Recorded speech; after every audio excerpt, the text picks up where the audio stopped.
In the studios in Germany with all of our special equipment and the swing plane, and Dennis is going to help me to film your lesson. So I'm going to explain those three concepts to you quickly. Here's Dennis.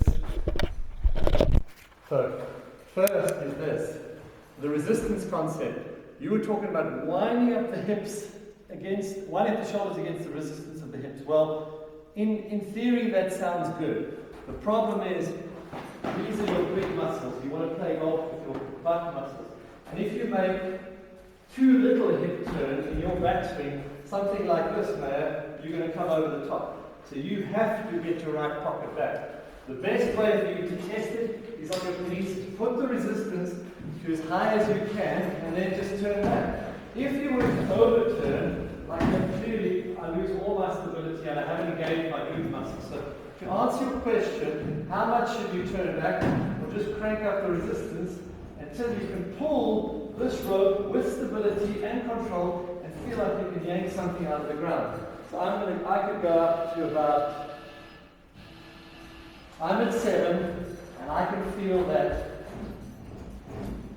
That's my perfect hip turn. If I turn my shoulders and just turn that much hips, I come over the top and would hit the ball. If I turn like that, that's what the article is trying to tell you, is don't overturn. But if you use this machine, Mayor, you will find out what the best way for you to wind up and be at your most powerful.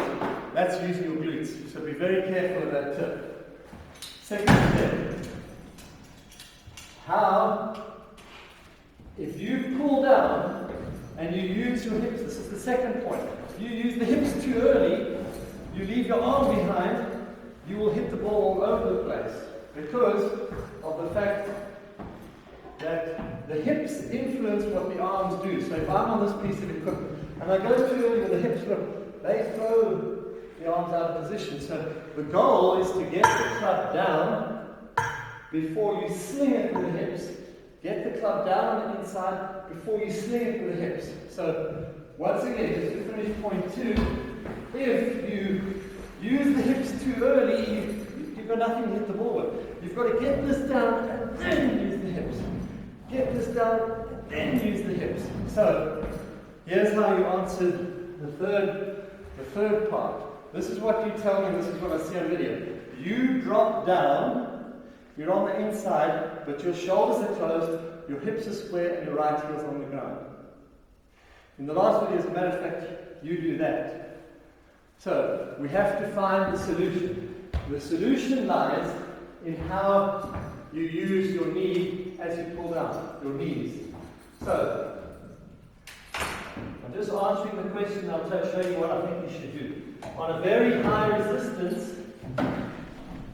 if I go left knee across, it promotes a rotary motion. If I go right knee across, it promotes a rotary motion. Left knee, right knee. Left knee, right knee. Left knee, right knee.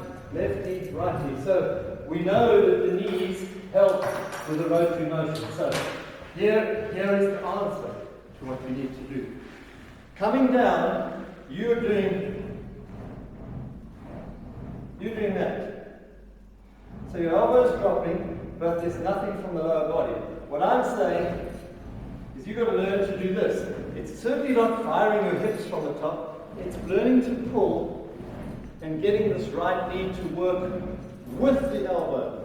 Because if I use this properly with the elbow, look how the hips are positioned. They're more open and ready to fire. So I understand fully what you're saying. You're doing that. And in fixing it, you try to do that. And the arms are laid. You have to do elbow, knee, like that.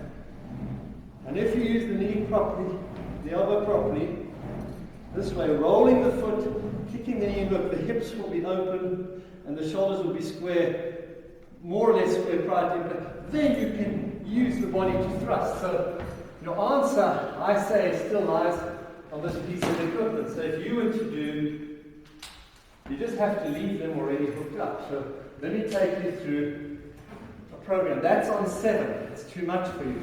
But this is what you look at. I didn't feel like I used my hips, but look where I am. I'm not doing that. That's what you do. So if you have very little hip turn, believe me, you'll be over the top. So you need to learn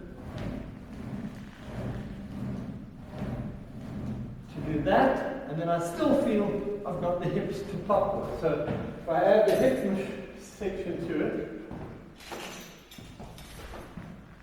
I can do my impact. That's on 7. I doubt if I can get through the ball.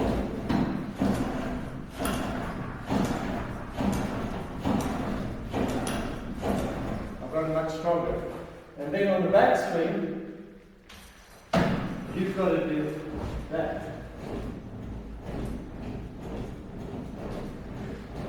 So I hope that's answered your questions. Turn with it on a high resistance to feel your power. Knee and elbow together to advance that, and then the correct move of the foot and knee, get the hips open. Then the impact was the last part, the whoop of the hip. So just to finish off, it's like this. You get the chop going, it's the turn of the hips, right pocket back, deep turn that gets you there. Now, it's this and this that really move properly. The pull that positions you. Look how open my hips are, but it comes from my footwork. If I leave my heel on the ground, nothing's happening with the lower body. If I move my knee properly, not this way, properly, the hips are positioned. It's now that the hips sling the club. That's the correct timing. And that compound pivot thing you did shows you that movement. The knees induce rotation. Thanks.